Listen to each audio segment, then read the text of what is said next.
failure is a wonderful thing. Failure teaches you all this stuff, and it's great to fail a lot. And we don't buy any of that. In the venture capital world, there are various ways to raise yourself and be on the top. If you work hard, think smart, and move quickly, you'll raise a lot of money and perhaps even make a name for yourself in the industry, right? That's easier said than done, especially since one of his achievements was at the height of the 2009 financial crisis. Safe to say, tons of tech guys tried and failed, except a guy who moved quickly to break into the elite club of Tier 1 VC companies. And this tech genius is named Marc Andreessen. Hey there, fellas! Welcome back to our channel, and great to see you again. In this video, we'll talk about the life of Marc Andreessen, one of America's most well-known household names in the tech industry. Do you want to know how Marc made it to the top, his story, how he got his ideas, and how he brought these ideas to life? Be sure to hit the subscribe button and watch until the very end to know how this man brought success to himself. Now let's waste no time and see the man behind the future of technology. Marc is no ordinary tech guy. He's a software engineer, venture capitalist, and businessman who helped forge the internet we use today. Yes, he is the co-author of the first widely used web browser, Mosaic, a co-founder of the Silicon Valley venture capital company Andreessen Horowitz, and a partner in Netscape. So how did Andreessen do this? Well, he could streamline the information superhighway during the early days of the internet. The World Wide Web not only made him millions of dollars, but helped him receive several titles such as the Internet Evangelist, Golden Geek, and Boy Wonder, all because he contributed to the creation of the Netscape Navigator web browser. On top of that, Andreessen didn't stop there and focused on starting a new business that would continue to connect millions of people to the internet. Marc Andreessen was born on July 9, 1971, in Cedar Falls, Iowa. His family relocated to New Lisbon, Wisconsin, where Patricia, his mother, worked for mail-order juggernaut Land's End, and Lowell, his father, sold seed to farmers. Due to his lack of interest in sports and preference for playing with computers, some people may have referred to the young Andreessen as a geek, and actually, he was a geek. Andreessen learned the fundamentals of computer programming from library manuals when his parents gave him his first computer in the 7th grade, and his brilliance was terrific. In the computer lab at his school, Marc Andreessen created his first computer program. Can you guess what it was? Well, it was a simple virtual calculator. However, it was short-lived because a power shortage prevented the aspiring software developer from copying or saving the program. Oh, how unfortunate for little Marc. But despite that unfortunate timing, he kept working hard, resumed learning, and started making video games for entertainment. He prepared for college and did well in school as well. People knew his potential, but few could have predicted this student's future influence on the world when he first enrolled at the University of Illinois in Champaign-Urbana. As a young man, Andreessen was curious and hardworking. He did not lay around and wait. Instead, he decided to study computer science and earned $6.85 per hour at the university's National Center for Supercomputing Applications, NCSA. Back then, the NCSA was the home for the geeks, since it was the home for supercomputers. Andreessen worked as a part-time assistant while pursuing a degree in computer science at the University of Illinois, where he became familiar with Berners-Open-Lee's standards for the World Wide Web. And there, he met Eric Bina, a young programmer with a similar mindset and vision. Bina was a full-time employee of NCSA who had graduated from the university with both a bachelor's and a master's degree in computer science. Andreessen approached Bina about developing a tool to simplify and improve the accessibility of the World Wide Web.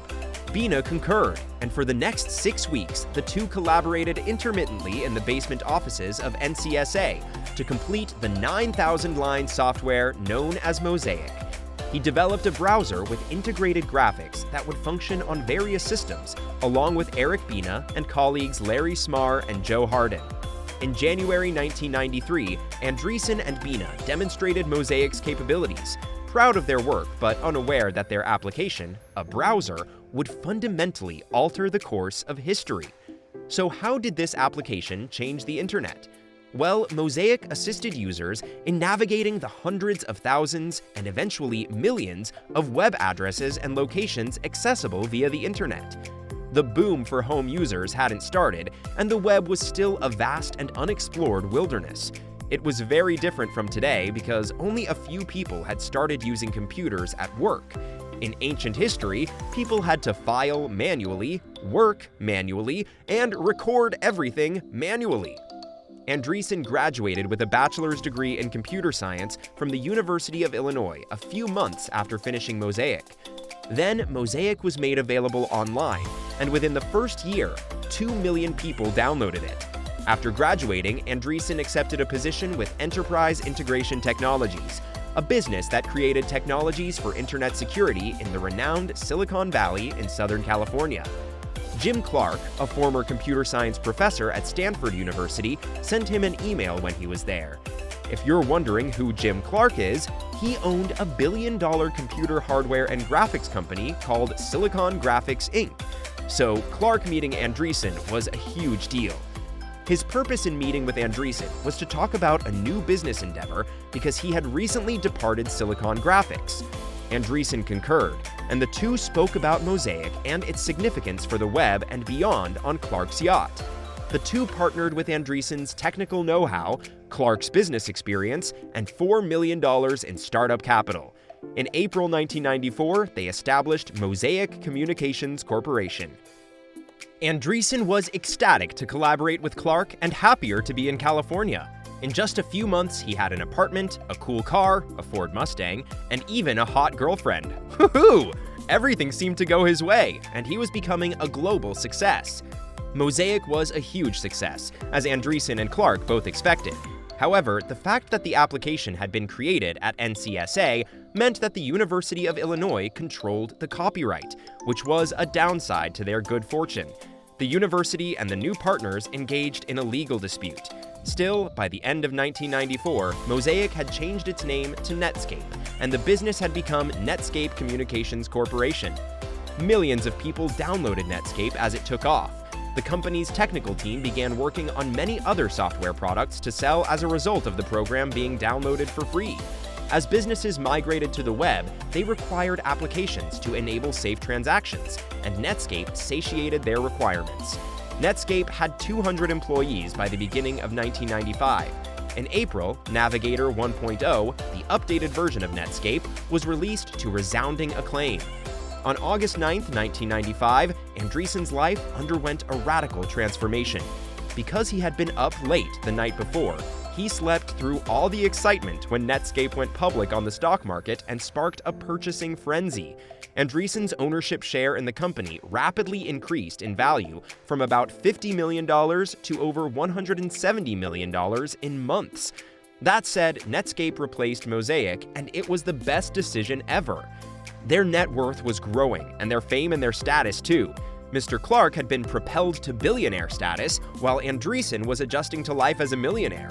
Suddenly, Netscape was surrounded by rivals, with Yahoo, Lycos, and Excite all vying for market share in the browser space. Soon after, Internet Explorer from Microsoft and Bill Gates entered the fray. But despite the new competition, Netscape focused on improving its programs rather than paying much attention to its competitors. With its numerous commercial applications, which it sold to the majority of the major corporations in the world, Netscape proceeded to change the internet. Even though Andreessen was no longer writing programs on the front lines, he remained committed to his profession. He served more as the team's motivator, encouraging his teammates and networking with potential business partners. Netscape had approximately $450 million in revenues by 1998, and America Online acquired the company for $4.2 billion the following year. Netscape was now a subsidiary of a big corporation rather than a standalone business. Andreessen changed from Senior Vice President of Technology at Netscape to the Chief of Technology at AOL due to the change in ownership. After arriving in California, Andreessen tracked down a few of his former Netscape colleagues to explore launching a new company. To raise money, he sold a sizable portion of his AOL stock. In October 1999, Andreessen founded LoudCloud with his friends Ben Horowitz, Tim Hose, and Insik Ree.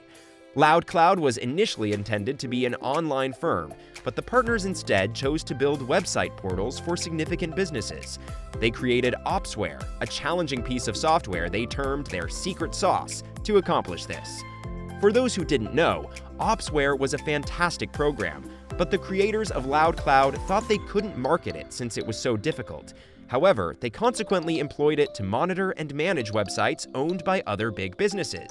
As an internet watchdog, Opsware quickly attracted the attention of numerous significant business web addresses, including Nike Inc., Blockbuster Entertainment, Ford Motor Company, See Entries, and even the British Postal Service.